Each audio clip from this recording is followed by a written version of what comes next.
你是否曾经每年读过几十甚至上百本书，最后却发现什么也没有记住？你是否曾经觉得读很多书就能改变命运，但到头来发现什么都没有改变？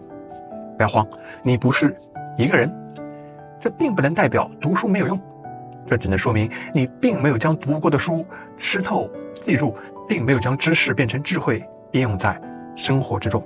今天我将分享正确读书的5个步骤，其中包括利用拉布布来帮助我们记住读书内容的绝招，大家一定要看到最后哟。第一个步骤，认真阅读。我们读书的时候一定要专注，把那些分心干扰物，比如手机、电脑、电视移出我们的视线。我们要对书中的重点内容用马克笔标注出来，并且大声的朗读出来，这样能够增强我们的专注力。美国总统林肯在学习的时候就特别喜欢大声的朗读，他认为这样可以调动眼睛、嘴巴、耳朵等多个器官，让它们联动起来，可以大大加深对于所读内容的记忆。第二个步骤，主动回忆。当我们阅读完了一页内容，我们不要急着去读下一页，而是将视线移向别处，去主动回忆一下这页内容说了些什么，有哪些重点。当我们回忆完之后，再回到这一页，与书上的内容做个比较，来看一看哪些内容是我们遗漏掉的，再次进行记忆巩固。当我们主动回忆某个知识点的时候，大脑会对与这个知识点相关的连接进行加强，我们以后再次回忆这个知识点时，就会变得容易许多。第三个步骤，写好笔记，间隔重复。我们要对所阅读的内容做好笔记，笔记分为3个部分，简称为类、感、动。什么意思呢？类就是内容，我们将书中的重点内容记录下来；感就是感悟，我们将自己的感受和领悟写下来；动就是行动，我们要写下如何将知识应用于行动之中。当我们写完读书笔记之后，并不是万事大吉，而只是刚刚开始。我们要将读书笔记反复记忆，直到牢记于心。这里的反复是指的间隔性的反复，我们可以利用艾宾豪斯遗忘曲线的规律来重复，比如1天后、2天后、1周后、14天后、1个月后。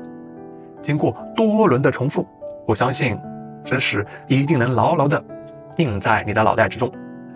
第4个步骤，教授他人。我们可以将书中的知识用自己的话说给别人听，比如自己的家人呀、朋友啊。当我们找不到教授对象的时候，我们可以对着镜子说给自己听，我们也可以对着一个玩具，比如拉布，说给他听。有一个著名的学习方法叫做小黄鸭学习法，这个方法广泛应用于程序员之中，他们会对着小黄鸭这个玩具说出自己一行行代码的意思。这个方法不仅能够加深我们对知识的理解和记忆，还能让我们发现没弄明白甚至是弄错的地方，之后我们可以再重新理解学习。第5步，实践应用。我们阅读的最终的目的是要将知识应用在生活之中，将知识变成智慧，将知道变成做到。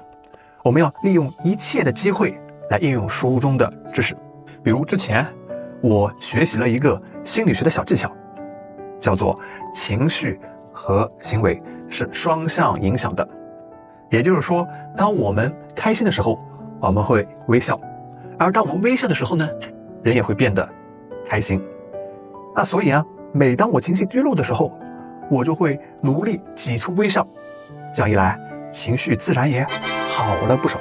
好了，这就是怎么记住读过的书的5个步骤，亲测超级有效。在这个过程中，重复是那条经线，就像查尔斯·狄更斯所说，重复是学习之母。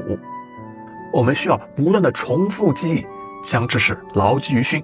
只有记住了，我们才能将它教授给别人；只有记住了，我们才能将它应用实践。如果记不住，一切都是零。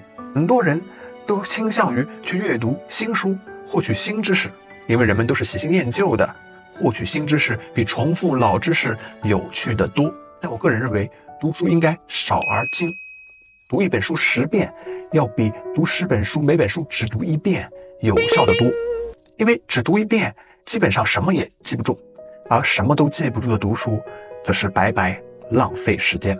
读书真不是只是看一看、读一读那么简单的，是要费不少的功夫和时间的。